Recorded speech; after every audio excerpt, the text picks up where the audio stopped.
선거법 위반 혐의를 받는 더불어민주당 정정순 의원은 검찰의 출석 요구에 응하지 않아 결국 대면 조사 없이 재판에 넘겨졌습니다. 체포 동의안까지 제출됐지만 본회의에는 상정조차 되지 않았습니다. 역대 국회에서도 이런 일이 한두 번이 아니었죠. 방탄 국회라는 비난을 피하기 어려워 보입니다. 김대근 기자가 보도합니다.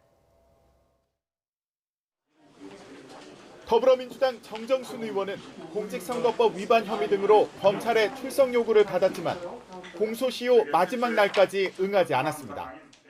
조사를 좀 안 받으셔가지고 지금 그런 부분은 오늘이라도 가서 혹시 뭐 받으실 계획이나 이런 게 좀 있으신가요? 국정감사에서 불응을 하고 이런 걸로 비춰지는 건 안 맞고, 또 국정감사는 헌법에 정한 국회의 중요한 일정이니까. 체포동의안까지 제출됐지만 소용없었습니다.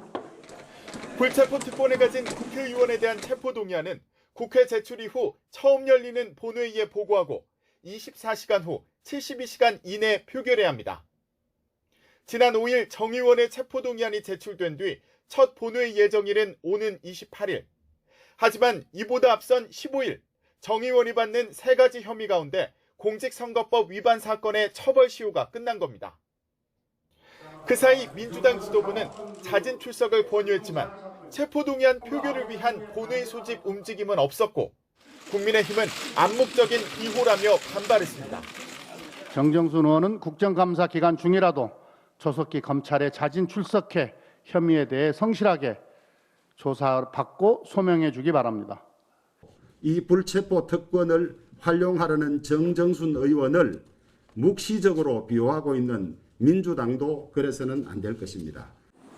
결국 검찰은 대면 조사 없이 선거법 위반 혐의만 분리해 정 의원을 재판에 넘겼습니다. 비슷한 장면은 역대 국회에서 반복되었습니다. 87년 민주화 이후 국회에 제출된 의원 체포동의안은 모두 50건. 이 가운데 본회의에서 가결된 건 6건에 불과합니다. 본회의에 올라 부결된 경우가 13건, 26건은 임기 만료 등으로 폐기됐습니다. 정정순 의원의 경우 아직 검찰 수사가 진행되고 있는 정치자금법 위반 혐의 등과 관련된 체포동의안이 28일 본회의에 보고됩니다. 선거 치르다 보면 그 의원들이 뭐 교도소 담장위를 걸어간다, 뭐 이런 표현을 많이 쓰거든요. 선거법을 살짝 위반하게 되는 경우가 의외로 많다는 거죠. 그러다 보니까 이제 동료의식이 작용하는 거예요.